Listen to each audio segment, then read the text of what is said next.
کہ بہت سارے ہمارے لوگ جو ہیں وہ شیعت کے عقائد سے اور ان کے نظریے سے کہیں نہ کہیں جا کر کے متفق نظر آتے ہیں.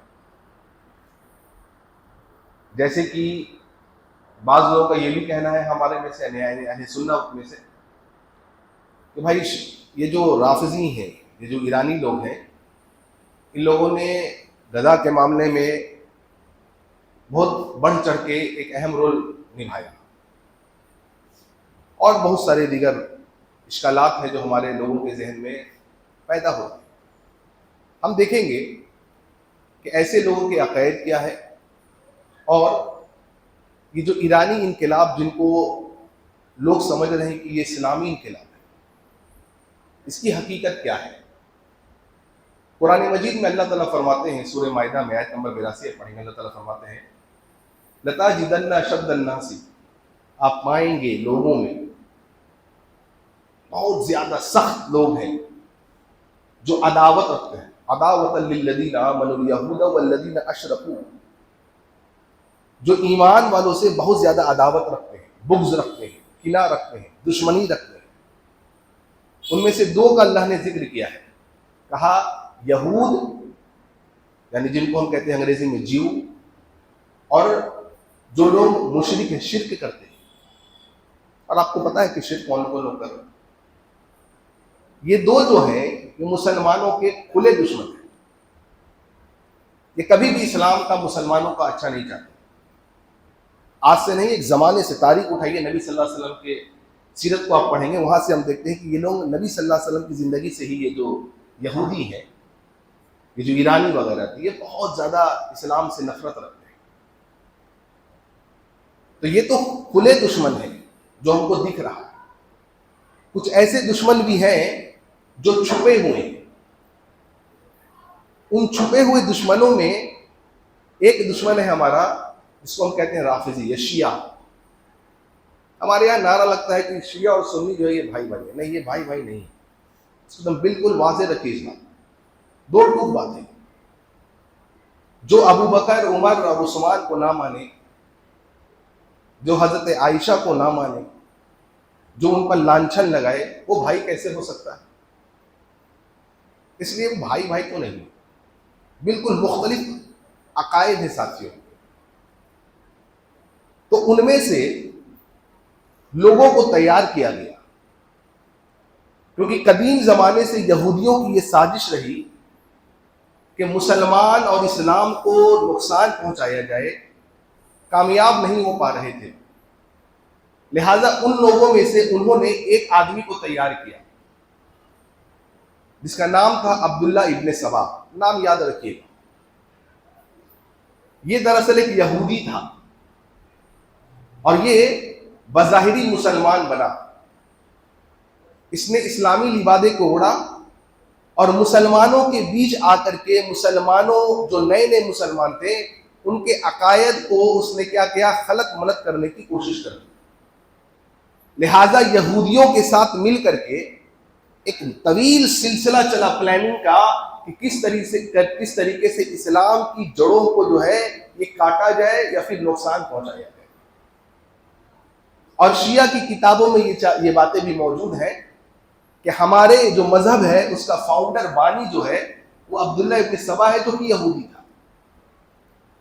حضرت عثمان رضی اللہ عنہ کے زمانے میں یہ آیا اور اس نے آ کر کے اسلام قبول کیا، لوگوں کو دکھایا کہ میں مسلمان ہوں. اور پھر مختلف جگہوں پر اس نے دورہ کیا، اور جو لوگ نئے نئے مسلمان بنے تھے ان کو اس نے چند باتوں کو لے کر کے ورگلایا اور کہا کہ ہر نبی کا ایک وارث ہوتا ہے، ہر نبی کا ایک وارث ہوتا ہے، اور محمد صلی اللہ علیہ وسلم کے وارث کون ہے؟ علی ہے رضی اللہ عنہ. دوسری بات اس نے کہی کہ چونکہ علی جو ہے یہ انبیاء سے افضل ہے، یہ ان کے عقائد ہے، انبیاء سے افضل ہے علی. تو اگر عیسیٰ علیہ السلام واپس آئیں گے دنیا میں کہ نہیں آئیں گے؟ ہاں، مسلمانوں کو عقیدہ ہے کہ عیسیٰ علیہ السلام دنیا میں واپس آئیں گے. تو اس نے کہا اگر عیسیٰ علیہ السلام دنیا میں واپس آئیں گے تو پھر علی تو انبیاء سے افضل ہے، علی بھی واپس آئیں گے رضی اللہ عنہ. اور بات بڑھتی چلی گئی یہاں تک کہ حضرت علی رضی اللہ عنہ کو الوہیت کا درجہ دے دیا گیا. الوہیت کا درجہ دے دیا گیا حضرت علی رضی اللہ عنہ۔ اس طریقے سے عقیدے میں بگاڑ پیدا کرتا چلا گیا اور کئی سارے نئے مسلمان جو متاثر ہوتے چلے گئے۔ رزلٹ آپ دیکھیے کیا ہوا، حضرت عثمان رضی اللہ عنہ مظلومانہ طریقے سے شہید کر دیے، حضرت علی خلیفہ بنے، بالکل مسلم امہ میں کیوس ہو گئی، جمل صفین سامنے نظریں آ گئیں، پیش آ گیا کیا واقعات ہیں، یہ کبھی اور گفتگو کریں گے انشاءاللہ۔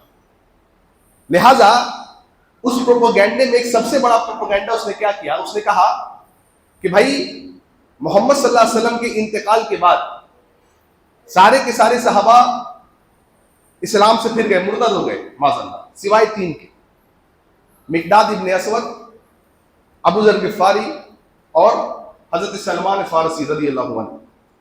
ان 3 کو چھوڑ کر کے سب کے سب مرتد ہو گئے معاذ اللہ۔ کیوں کیا اس نے ایسا؟ صحابہ پر تبرہ کیا گیا جو آج تک کیا جاتا ہے، صحابہ کو کافر قرار دیا گیا، بڑے سے بڑے صحابہ سے لے کر کے سب سے جو بھی صحابہ ہے کہا سب کے سب کافر ہو گئے معاذ اللہ۔ سوال اٹھتا ہے یہ پروپیگنڈا کیوں اٹھایا گیا؟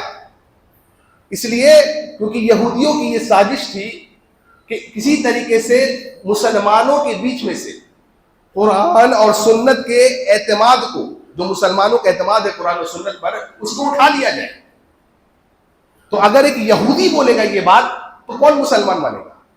آپ دیکھیے، آج ذرا غور کریے، نظروں کو گھمائیے، کتنے لوگ ایسے ہیں جو لبادہ اڑے ہوئے ہیں، جو اپنے آپ کو اہل سنت کہہ رہے ہیں، لیکن پورا کا پورا کام شیعہ کا کرتے ہیں، شیعت کا کرتے ہیں۔ نام نہیں لوں گا میں، آپ کو پتا ہے کون لوگ ہیں، آپ دیکھتے ہیں ان کو سوشل میڈیا پر، سارے عقائد شیعت کے بیان ہو رہے ہیں دھیرے دھیرے، لیکن لبادہ کس چیز کا اڑا گیا ہے؟ سنیوں کا، کہ بھائی ہم تو سنی ہیں، لیکن دھیرے دھیرے دھیرے دھیرے مسلمانوں کے بیچ میں، بالخصوص سلفیوں کے بیچ میں، اہل حدیثوں کے بیچ میں عقائد کو بویا گیا۔ علی کو آپ مولا علی کیوں نہیں کہتے رضی اللہ عنہ؟ ایسے چھوٹی چھوٹی باتیں لائی گئی۔ یہ سوال اٹھایا گیا، اشکال اٹھایا گیا کہ اگر حضرت علی کے زمانے میں ہم ہوتے اور حضرت معاویہ کے خلاف جنگ ہو رہی تھی تو آپ کس کا ساتھ دیتے؟ سوال کیا گیا مسلمانوں سے، آپ کس کا ساتھ دیتے؟ علی کا ساتھ دیتے یا معاویہ کا ساتھ دیتے؟ لوگوں نے کہا بھائی علی کا ساتھ دیتے رضی اللہ عنہ، چونکہ لوگوں کو علم اتنا نہیں ہوتا، لوگوں کو سلف الصالحین کے اقوال پتہ نہیں ہے کہ سلف الصالحین کے کیا اقوال ہیں ان کے تعلق سے۔ لیکن کہنے کا مطلب کیا ہے ساتھیوں کہ ایسے لوگ موجود ہیں سماج میں جو لبادہ اڑے ہوئے ہیں اور کئی حد تک وہ کامیاب بھی ہیں۔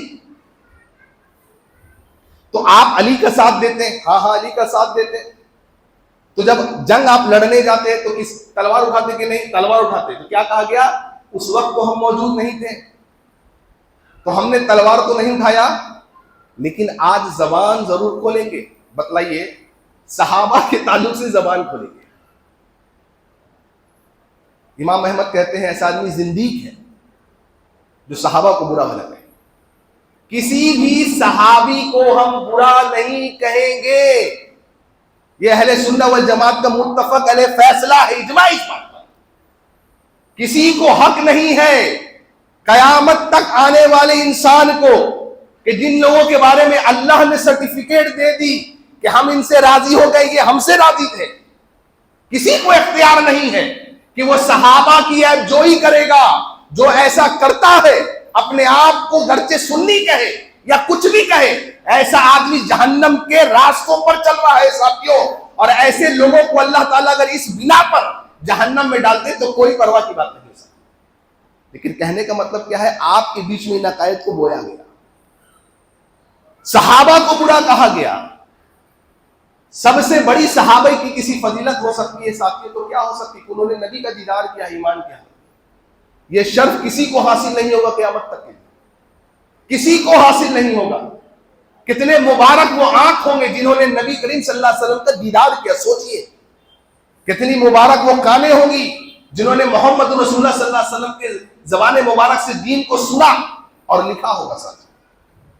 کتنے مبارک لوگ ہوں گے جن کے بارے میں نبی نے کہا جس نے مجھے ایمان کی حالت میں دیکھا اور ایمان کی حالت میں وہ انتقال کر گیا، اللہ نے اس پر جہنم کی آگ کو حرام کر دیا. کتنے مبارک لوگ ہوں.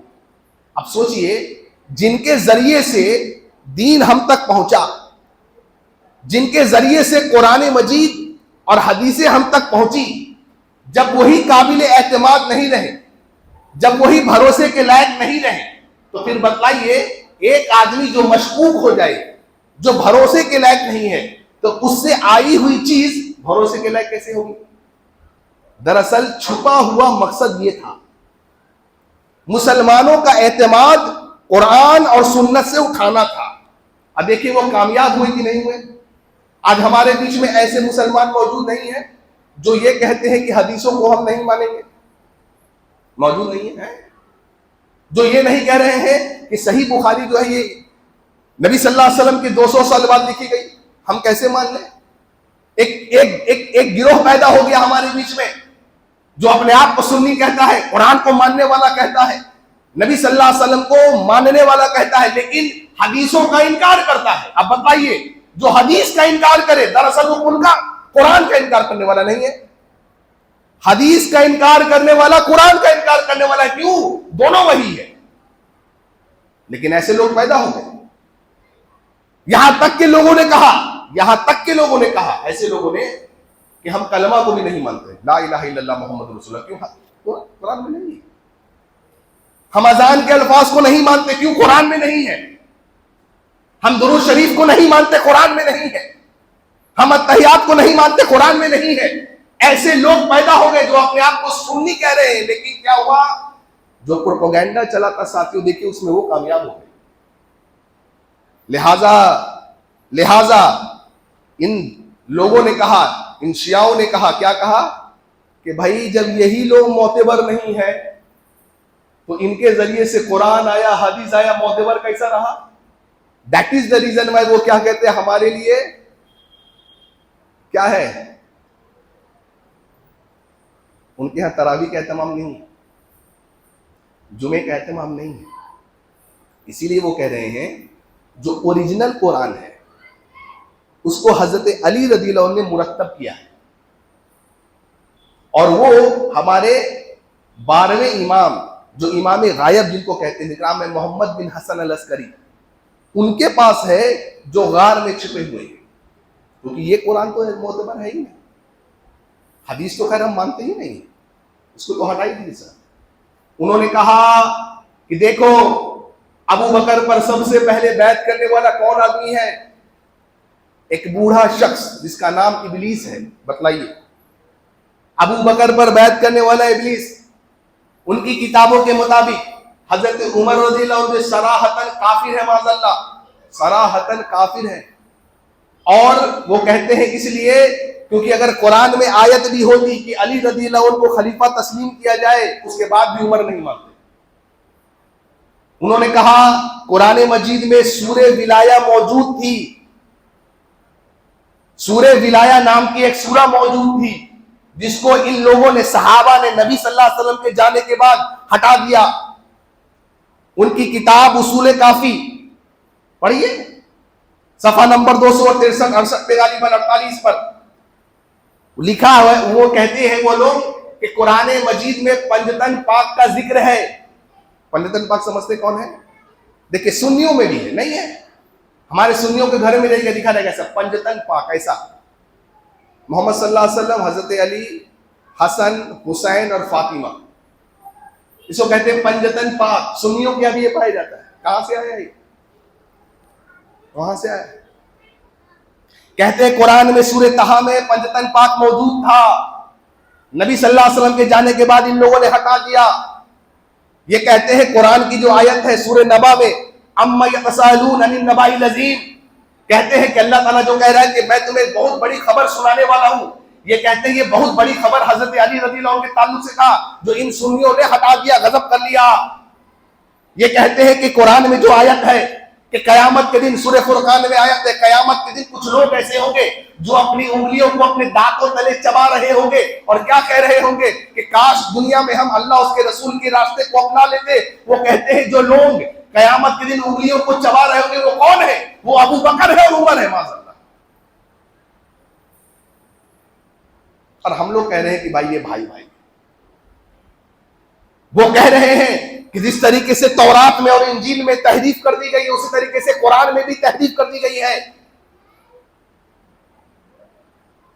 آپ علامہ احسانی ظاہری کی کتاب پڑھیے الشیعہ والسنہ، ڈیٹیل میں انہوں نے بتایا کس طریقے سے شیعوں نے قرآن میں تحریف کی ہے. اور ایک میں بات بولوں تو ہمارے لوگ بھی کم نہیں رہے جی، کیونکہ متاثر ہو گئے نا وہاں سے. ہمارے یہاں بھی سنیوں میں ایسے لوگ ہوئے جنہوں نے قرآن مجید میں تحریف کی. کیسے کی دلیل میں دیتا ہوں. احمد رضا صاحب کی پڑھیے گا تفسیر. مطلب پڑھنا نہیں ہے، میں بتا رہا ہوں. میں نے پڑھا قرآن کی آیت ہے انک لتسمع الموتى ولا تسمع الصم الدعاء. قرآن کی آیت ہے انک لتسمع الموتى، اے نبی آپ مردوں کو نہیں سنا سکتے. دیکھیے حضرت کیا لکھتے ہیں، اے نبی صلی اللہ علیہ وسلم آپ بریکٹ کھولتے ہیں، بریکٹ اس کو تحریف کہتے ہیں. بھائی سیدھی سادی بات ہے، آپ تحریف کیوں کر رہے ہیں؟ مسلک کو بچانا ہے، مسلک کو بڑھانا ہے، اپنے لوگوں کو کانفیڈنس میں رکھنا ہے، چاہے لوگ شرک اور کفر میں مبتلا کیوں نہ ہو جائے. کہا اے نبی صلی اللہ علیہ وسلم، بریکٹ کھولا، لکھتے ہیں دل سے، اور بریکٹ بند کر دیا. سمجھا؟ اے نبی صلی اللہ علیہ وسلم آپ بریکٹ کھولا، دل سے، بریکٹ بند. آگے لکھتے ہیں مردوں کو نہیں سنا سکتے. اب دیکھو حاشیہ میں کیا لکھتے ہیں، لکھتے ہیں کہ یہاں مراد وہ مردے نہیں جو مر گئے، جو قبروں پہ مدفون ہیں، بلکہ وہ مردے ہیں جو زندہ تھے لیکن ان کا دل مردہ ہو گیا تھا. مثال ابو جہل. انا للہ و انا الیہ راجعون. دیکھیے استدلال لوگ کیسے کہتے ہیں. کیوں کہا جاتا ہے، کیوں اہل علم کہتے ہیں کہ قرآن اور حدیث کو ہم ویسا سمجھیں گے جیسے سلف الصالحین سمجھتے تھے. کیوں کہا جاتا ہے، کیوں کہا جاتا ہے کہ فہم صحابہ کو لیا جائے گا؟ کیوں کہا جاتا ہے؟ اسی وجہ سے. کیا صحابہ اس آیت کو ایسا سمجھے؟ کیا نبی نے ایسا سمجھایا؟ کیا ہمارے سلف میں ایسے لوگوں نے آیت کو ایسے سمجھا؟ کیوں کہا جائے؟ اسی وجہ سے. تحریف دیکھیا، پورا معنی بدل گیا. معنی یہ ہو گیا جو لوگ زندہ تھے، نبی کی بات کو سنتے تھے، ابو لہب تھا، ابو جہل تھا، دل مردہ ہو گیا تھا. اللہ تعالیٰ کہتا ہے انک لتسمع الموتى، اے نبی آپ جن کا دل مردہ ہو گیا ان کو نہیں سنا سکتے. یہ دیکھیے واہ صاحب قبر پرستی چالو رکھو. ارے یہ گمراہ کر رہے ہیں تمہیں، یہ کہہ رہے ہیں کہ قبروں سے فیض مانگو، قبروں سے مت مانگو ہے، اور یہ اللہ سے، یہ گمراہ کر رہے ہیں. قرآن کی اس آیت کا مطلب یہ ہے. اللہ ہمارے یہاں بھی ایسے لوگ ہو گئے جی. انہوں نے کہا قرآن میں تحریف ہو گئی. انہوں نے کہا بھائی، انہوں نے کہا کہ حضرت علی نے صحیفہ فاطمہ لکھا ہے جس میں آدم علیہ السلام سے لے کر کے اولین سے آخرین تک کا ذکر ہے. اور دیکھیں کیا کہتے ہیں، کہتے ہیں یہ تمہارے قرآن سے 3 گنا زیادہ بڑا ہے. تمہارے قرآن سے 3 گنا زیادہ بڑا ہے. اس میں جو حلال ہے اس کو حلال مانیں گے، جو حرام ہے. کیوں؟ ائمہ کو یہ اختیار ہے کہ جس کو چاہے حلال کر دے، جس کو چاہے حرام کر دے. محمد رسول اللہ کو یہ اختیار نہیں تھا کہ آپ ایک مرتبہ شہد کھا لیا اور کہا کہ آپ سے میں شہد نہیں کھاؤں گا. اپنے اوپر شہد حرام کر لیا تھا. اللہ قرآن کی آیت اتار رہا ہے کہ نبی آپ کو اختیار نہیں ہے کہ اللہ کے حلال کرتا چیز کو حرام کر دے، لیکن ان کے آیت کے مطابق ہے. تو سارا لب لباب کیا ہے کہ صحابہ کی تکفیر کیوں کی گئی؟ تاکہ ہم اپنی کتاب کو رائج کریں، ہم اپنی بات کو لوگوں کو منوائیں.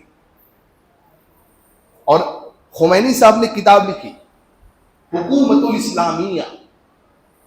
کہتے ہیں یہ اسلامی حکومت کے تعلق سے ہے. نہیں صاحب، یہ ایرانی حکومت کے تعلق سے ہے. ہمارے یہاں مختلف جماعت ہے، جیسے نام لینے کے تو قائل نہیں ہیں ہم لوگ، لیکن آپ کو بتا رہا ہوں ہمارے یہاں جماعت اسلامی کے ہمارے بھائی یہ جاتے ہیں ایران، یہ لوگ، اور ان کی مجلسوں میں شریک ہو کر کے جشن مناتے ہیں. کیوں؟ سعودیہ کے خلاف کام کرتا ہے. اب جو ایرانی انقلاب سے متاثر ہے لڑکے ہمارے آج کے، جو یہ سمجھ رہے ہیں کہ یہ اسلامی انقلاب ہے، بہت بڑی غلط فہمی میں آپ ہیں. اسلامی انقلاب سمجھ رہا ہے اس کو. کیا ہے اسلامی انقلاب؟ علی رضی اللہ عنہ کو شہید کرنے والا کون تھا؟ عبد الرحمن ابن ملزم. کسی سنی ریاست نے عبد الرحمن ابن ملزم کا مزار بنایا؟ نہیں بنایا. دیکھیے حضرت عمر کو شہید کرنے والا کون ہے؟ ابو لولو فیروز مجوسی. صحیح؟ اس کا مزار ایران میں آج بھی موجود ہے.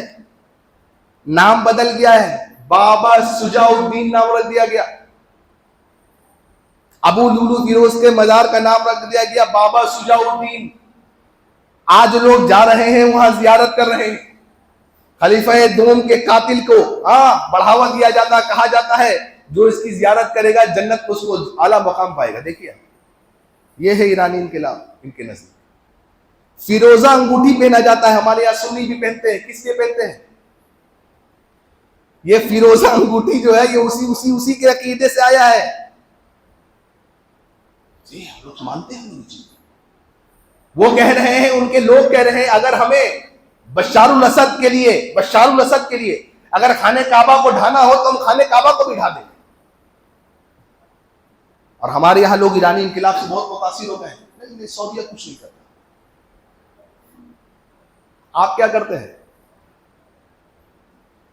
ابھی سیریا میں جو سول وار چل رہا تھا, ابھی کچھ دن پہلے امریکہ نے جو وہاں پر سینکشن امپوز کیا ہوا تھا, $500 بلین, 1 بلین کہتے ہیں 100 کروڑ, $500 بلین کا پیکٹ کس نے کیا ہے؟ یو ایس کے ساتھ سعودی عرب نے. اس کے عوض میں ڈونلڈ ٹرمپ نے سیریا سے جو سینکشن تو اٹھایا, کس نے کیا ہے؟ ہمارے یہاں لوگ وارڈ کاؤنسلر کے پالیٹکس کو نہیں سمجھتے ہیں کیا؟ انٹرنیشنل پالیٹکس کی بات کریں گے. دیکھیے کس نے کیا یہ؟ سعودی عرب. غزہ کا معاملہ آج سے چل رہا ہے. ایک قدیم زمانے سے رافا پوسٹ کے ذریعے سے میڈیکل ہیلتھ دینے والا کون ہے؟ غزہ. سعودی عرب. 1960 کے بعد سے لاکھوں کی تعداد میں برمیز مسلمانوں کو فری اقامہ دینے والا کون ہے؟ سعودی عربیہ. سیریا کے ریفیوجیز کی مدد کرنے والا, 708 ملین ریال خرچ کرنے والا پوری دنیا میں سینئر ریفیوجی کے لیے کون ہے؟ سعودی عرب ہے. پوری دنیا میں فری قرآن ہر زبان میں تقسیم کرنے والا کون ہے؟ سعودی عرب ہے. یہ جو انڈیا, پاکستان اور بنگلہ دیش کے لوگ جا رہے ہیں سعودی عرب میں کام کر رہے ہیں, ان کے گھروں پہ جا کے دیکھیے چگمگا دینے والا کون ہے؟ سعودی عرب ہے. ابھی کچھ دن پہلے جن کو خلیفۃ المسلمین کہا جاتا تھا, طیب اردوغان, ان کے قرض کو ادا کرنے والا کون ہے؟ سعودی عرب ہے. سیریا کے ورلڈ بینک کے قرض کو ادا کرنے والا کا ذمہ داری لینے والا کون ہے؟ سعودی عرب. پڑوسی ملک کو ایڈ دینے والا کون ہے؟ سعودی عرب. دنیا میں تیرے کام کرنے والا سعودی عرب. ہمارے یہاں لوگ وہاں ایسا ہو رہا ہے. آپ نے کیا کیا ہے مسلمانوں کے لیے؟ بھائی آپ نے کیا کیا ہے؟ اگر وہاں کچھ غلط ہو رہا ہے, بحیثیت مسلمان آپ کا یہ آپ کی ذمہ داری تھی کہ نہیں کہ دعا کر دیجیے. اگر آپ کو لگتا ہے غلط ہو رہا ہے, آپ کو لگتا ہے نا, دعا کر دیجیے اس کے لیے. کبھی دعا کیا؟ نہیں, ہم کو ایسا نہیں چاہیے, ہم کو تو خامی چاہیے. خامی. ہم لوگوں کی اچھائی کو بھول جاتے ہیں, لوگوں کی خامیوں کو ہم پکڑنے والے ہیں. ہم گرچہ بہت برے ہوں گے, کوئی فرق نہیں پڑتا ہے. اگلا برا ہے, اگلا کی ایک نقص ہم کو دکھا, بس وہ کافی ہماری نقصان دینے کے لیے. اور کلّا سعودی عرب کی ہم برائی کریں. آج جو سپورٹ میں بولے گا وہ کیا بولیں گے؟ اس کو پیٹرو ڈالر آتا ہے, اس کو ریال آتا ہے. عقل کے, اللہ کے بندو ذرا عقل لگاؤ. تمہارا دشمن کون ہے, تمہارے دوست کون ہے؟ 7,500 یمنی فیملیز کو 7,500 آپ ایک کو کھانا کھلا پائیں گے؟ نہیں کھلا پائیں گے. دینے والا سعودی عرب ہے. ایڈ, فوڈ ایڈ دینے والا. کیا میں کتنی باتیں بتاؤں میں آپ کو, کتنی باتیں بتاؤں میں آپ کو. کتنے احسانات ہیں سعودی عرب کے, بالخصوص مسلمانوں پر. کسی کنٹری کی بات نہیں کر رہا ہوں, بالخصوص مسلمانوں پر, جن کا عقیدہ یہ ہے کہ ائمہ, خمینی صاحب لکھتے ہیں کہ ائمہ کا ذرے ذرے پر حکومت چلتا ہے. یہی ایرانی انقلاب آپ کو چاہیے, جن کے عقائد میں یہ عقائد ہے کہ انقریب حرمین شریفین کو ہم قبضہ کریں گے, اور شیخین کو ان کے قبر سے نکالیں گے. شیخین مطلب ابو بکر اور عمر, ان کو پھانسی پر لٹکائیں گے. اس سے آپ متاثر ہیں؟ جن کا عقیدہ یہ ہے کہ معاذ اللہ عائشہ رضی اللہ عنہا معاذ اللہ وہ زانیہ ہے. بلکہ قرآن کہتا ہے کہ عائشہ پاک, یہ کہتا ہے زانیہ ہے معاذ اللہ. جن کے عقیدہ یہ ہے, آپ کہتے ہیں یہ ایرانی انقلاب ہے. جن کا عقیدہ یہ ہے کہ قمیص یوسف کیا ہے، یوسف علیہ السلام کا قمیص کیا ہے. کہتے ہیں جب ابراہیم علیہ السلام کو آگ میں پھینکا جا رہا تھا تو جبرائیل علیہ السلام جو ہے یہ یوسف علیہ السلام کا قمیص لے کر کے آئے اور حضرت ابراہیم کو پہنا دیا. اور پہنا دیا تو ابراہیم علیہ السلام وہ پہن کر کے آگ سے صحیح سلامت باہر نکل گئے. لہذا وہ اتنا قمیص کارگر ثابت ہوا کہ حضرت ابراہیم علیہ السلام نے اس قمیص کو اپنے بیٹے اسحاق علیہ السلام تعویذ بنا کر کے اسحاق علیہ السلام کے گلے میں ٹانگ دیا. اب ہم لوگ کہہ رہے بھائی من اللہ کا تمیمۃ فقد اشرک، تو ہمارا سنی بھائی مسلمان کیا بول رہا ہے؟ نہیں وہ ابھی ہے، یہ بول رہا ہے نا، یہ تعویذ پہننے سے منع کر رہا ہے. ارے قرآن تعویذ نہیں پہن سکتے کیا؟ ارے نبی کی حدیث ہے من اللہ کا تمیمۃ فقد اشرک، جس نے تعویذ نہ کیا اس نے شرک کیا. نہیں بولا نہیں وہاں سے آیا نا، آیا وہاں سے تو کیسے ماننے کا بیچارہ غلط، اس کو وہ اچھا لگتا ہے. کہہ رہے ہیں کہ ابراہیم علیہ السلام نے اس قمیص کی تعویذ بنائی حضرت اسحاق علیہ السلام کے گلے میں ٹانگ دیا. تو انبیاء اگر تعویذ پہنتے تھے تو ہم کیوں نہیں پہن سکتے؟ اور اسحاق علیہ السلام پھر اپنے بیٹے یعقوب علیہ السلام کے گلے میں ٹانگتے ہیں. اور یعقوب علیہ السلام جب انتقال کرنے والے ہیں، یوسف علیہ السلام جب پیدا ہوئے تو حضرت یوسف کے بازو پر، غور سے سنیے گا، یوسف کے بازو پر علیہ الصلوۃ والسلام اس امام ضامن کو باندھ دیا گیا. ہمارے یہاں دیکھیے نکاح ہوتا ہے نا، شادی ہوتی ہے تو لڑکے کے بازو پہ ہوتا ہے امام ضامن، دیکھا ہے لال کلر کا، اور لڑکی کے پیشانی پہ ہوتا ہے امام ضامن. سنی لوگ باندھتے ہیں ہمارے. کیا ہے وہ بتا رہا ہوں. اب یہ یوسف علیہ السلام سے منتقل ہوتے ہیں تو وہ محمد صلی اللہ علیہ وسلم تک آ گیا. واہ بھائی. اور محمد صلی اللہ علیہ وسلم نے اہل بیت کو دیا، اور اب اہل بیت سے جو امام غائب ہے ان کے پاس وہ قمیص ہے جو لے کر کے وہ قرآن کے ساتھ لے کر کے چلے گئے ہیں اس غار میں جہاں پر وہ چھپے ہوئے ہیں. ہاں. اور جانتے ہو وہ کہتے ہیں کہ جو امام ضامن باندھے گا دراصل اس کی حفاظت کریں گے ہمارے 12ویں امام امام غائب محمد بن حسن العسکری. اللہ اکبر. تو آپ جو پہن رہے ہیں نا بڑے خوشی پہنا جا رہا ہے، دولہے صاحب کو پہنایا جا رہا ہے. ہاں دولہا بنا ہے، ایک ہی بار تو بن رہا ہے بیچارہ امام ضامن. کیا ہے ہمارے یہاں عقیدہ جانتے نہیں لوگ. آپ کا عقیدہ یہ ہے کہ امام ضامن اپنی مدد کریں گے، حفاظت کریں گے. بھائی حفاظت تو اللہ کرتا ہے. لڑکیوں کی پیشانی میں پہنا جا رہا، بند کریے اس کو. تعویذ کے کسٹم کو بند کریے. کیوں یہ کہتے ہیں اپنی کتابوں میں کہ جب امام غائب آئیں گے، وہ تو زندہ ہے، پیدا ہو گئے ان کے عقیدے میں، وہ جب آئیں گے تو اللہ کے نبی صلی اللہ علیہ وسلم ان کے ہاتھ پر بیعت کریں گے. اور یہی ایرانی انقلاب ہے بھائی صاحب. بہت متاثر ہے یہ. بولا دیکھو غزہ کے لیے کیا کیا کیا. اچھا آئیں گے نبی صلی اللہ علیہ وسلم بیعت کریں گے، اور اس کے بعد حضرت علی رضی اللہ عنہ پر یعنی امام غائب کے ہاتھ پر بیعت کریں گے، اور اللہ تعالیٰ امام غائب کی مدد کرے گا فرشتوں کے ساتھ. اللہ تعالیٰ قرآن فرماتا ہے یریدون لیطفئوا نور اللہ بافواہہم واللہ متم نورہ ولو کرہ الکافرون. یہ لوگ چاہتے ہیں کہ اللہ کے نور کو، اللہ کے چراغ کو بجھا دے اپنے پھوکوں سے. اللہ تعالیٰ کہتے ہیں کہ نہیں، اللہ تعالیٰ اپنے چراغ کو، اس دین کے نور کو اللہ تعالیٰ بجھنے نہیں دے گا، گرچہ کافر کتنا ناپسند کیوں نہ کرے. هو الذی ارسل رسولہ بالہدی ودین الحق لیظہرہ علی الدین کلہ ولو کرہ المشرکون.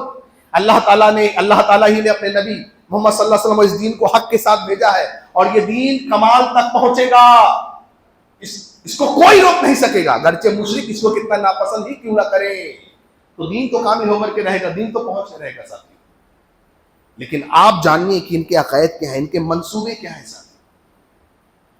اور بچیے ایسے لوگوں سے، یہ لبادہ اڑے ہوئے ہیں، ہمارے آپ کے بیچ میں گھوم رہے ہیں، اپنی باتوں کو، اپنے عقائد کو، اپنے نظریات کو لوگوں کے بیچ میں، سنیوں کے بیچ میں دھیرے دھیرے کر کے ڈال. میں نے کہا نا کچھ لوگ موجود ہیں، میں نے آپ کو مثال دی. ہاں معاویہ کے خلاف ہم تلوار اٹھائے، بتلائیے یہ کیا حیثیت ہے ایسے لوگوں کی.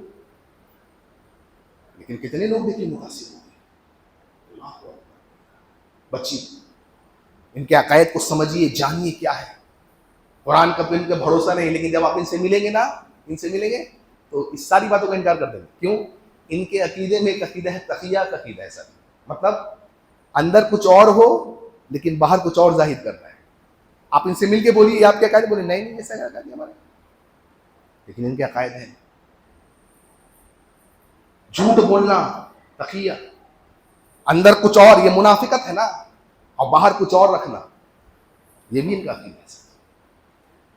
لہٰذا بھائیوں ضرورت اس بات کی ہے، ان کے عقائد کو جانیے، اور آگے انشاءاللہ آنے والے جمعوں میں انشاءاللہ ہم کوشش کریں گے کہ ایسے لوگ، چند لوگ جو اس لبادہ اڑے ہوئے سنیت کا، ان کے کیا منصوبے ہیں، ان کے کیا پروپیگنڈے، ان کے کیا عقیدے ہیں، انشاءاللہ اس کو بھی ہم لوگ آگے انشاءاللہ آنے والے دنوں میں گفتگو کریں گے۔